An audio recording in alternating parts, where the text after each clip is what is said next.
Junk food Swami ji, अक्सर जब भी मोटापे अच्छा, हाँ बताओ क्या सुर्खियों में बना रहता है जब भी हेडलाइंस। मोटापे का जिक्र होता है तो जंक फूड के बिना बात अधूरी रह जाती है। और इसी जंक फूड पर एक स्टडी हुई है जिसके मुताबिक जंक फूड से पेरेंट्स में बढ़ने वाला मोटापा डीएनए के जरिए उनके बच्चों में भी ट्रांसफर हो सकता है। ऐसे में जो पेरेंट्स ओवरवेट हैं वो ऐसे कौन से उपाय अपना सकते हैं कि उनके बच्चों को कम से कम मोटापा विरासत के रूप में, सौगात के रूप में ना मिले? जेनेटिक चेन को कैसे तोड़ा ना मिले, विरासत के रूप में अच्छी चीजें देके जाना। अपने आने वाली पीढ़ियों को मोटापा, बीपी, शुगर, थायराइड बीमारियां नहीं देके जाना। एक दिन में दिल्ली में जा रहा था, सच्ची बात बता रहा हूँ, तो बापू करीब 1 क्विंटल का, बेटी पर करीब जो है 50 किलो की, और एक बेटा और वो भी 70-80 किलो का। अरे मैंने कहा भैया स्कूटर पे चल कैसे रहे?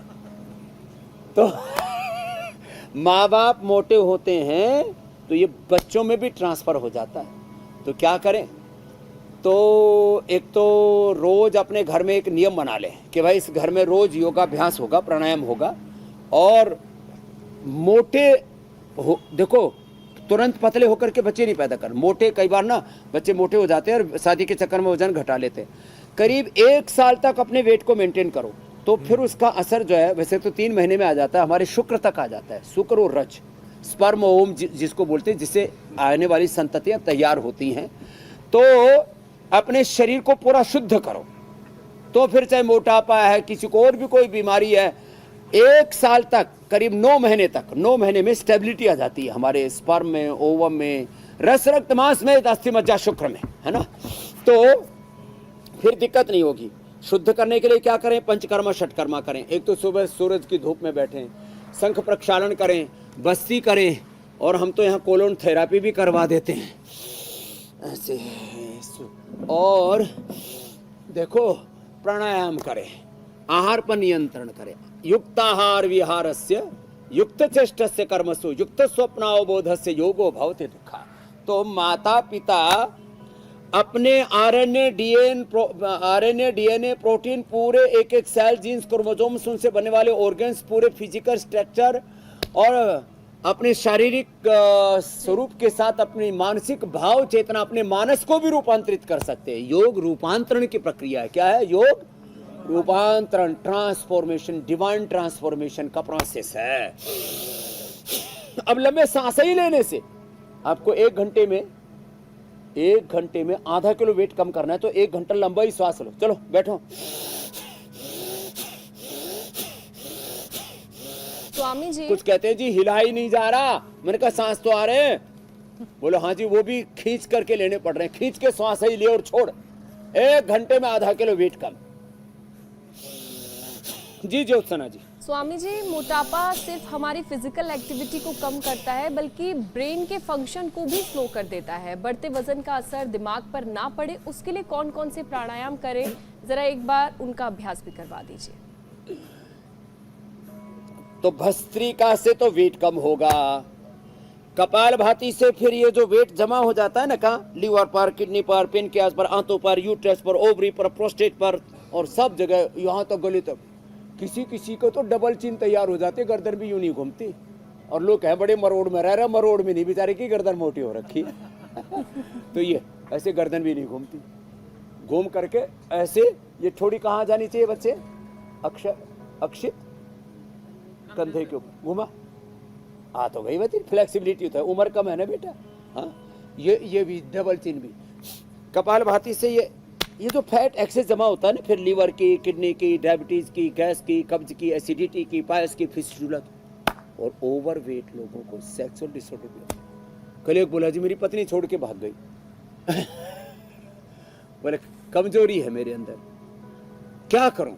मैंने कहा एक तो प्राणायाम कर, कपालभाति, बाह्य प्राणायाम, और यौवन गोल्ड हमने एक बना रखा है, बहुतों की शादी टूटने से बच जाएंगे। लो।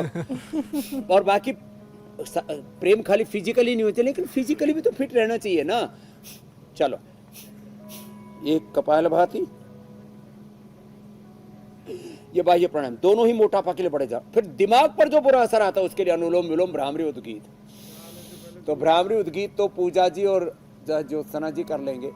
अनुलोम विलोम में कर रहा हूँ, ब्रेन के लिए बड़ा जबरदस्त है। और ब्रेन के लिए जो खाली पेट में गाय का 1 चम्मच घी बताया था ना, वो भी बड़ा जबरदस्त है। और मेधावटी मेमोरी ग्रीट।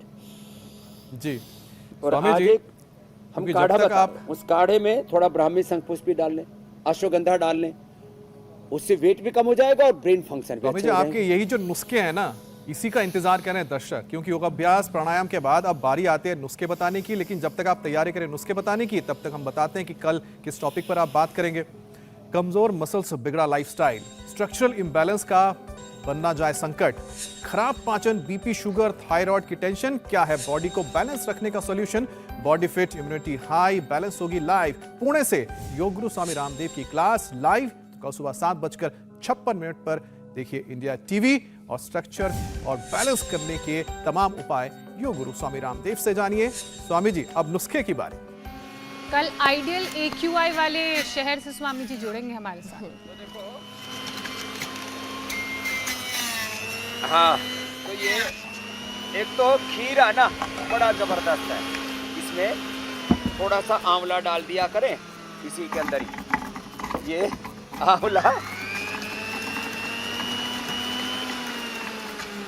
आंवला थोड़ा सा डाल दिया और ये खीरा, ये लौकी के साथ साथ ना अब इसमें थोड़ा सा धनिया पुदीना, थोड़ा सा नींबू डाल दिया। जब आंवले का सीजन नहीं होता है तो नींबू आंवला, और इसको पीते हैं ना, इसका तो जबरदस्त टेस्ट है। हा? बहुत सारे उधर वाले इधर ही देख रहे हैं कि बाबा क्या हमको ही मिलेगा या खुद ही पी जाओगे? हा? खाना नहीं, कम से कम पीना ही सही मिले कुछ तो।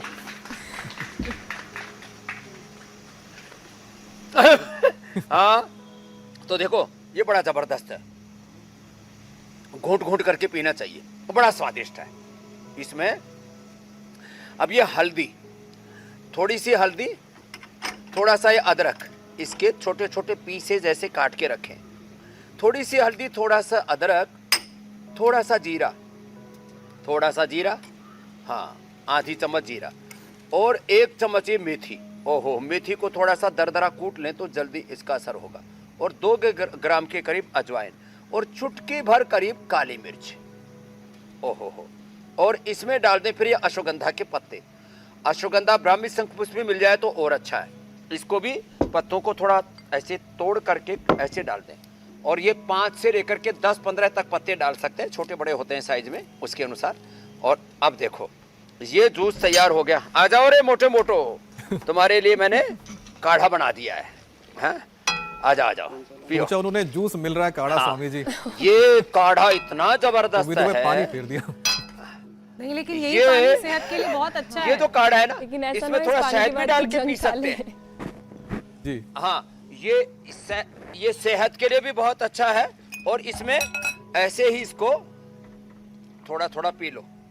ये प्रसाद है बाबा जी का, मोटापा कम करने वाला।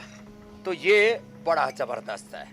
अब इसको जो पिएगा, अब यही काढ़ा ही पीना, बाकी तो रिजर्व फैट काम आएगा। खाना बंद 2 महीने के लिए। 21 दिन का उपवास करना है। कितने दिन का? 21 दिन का।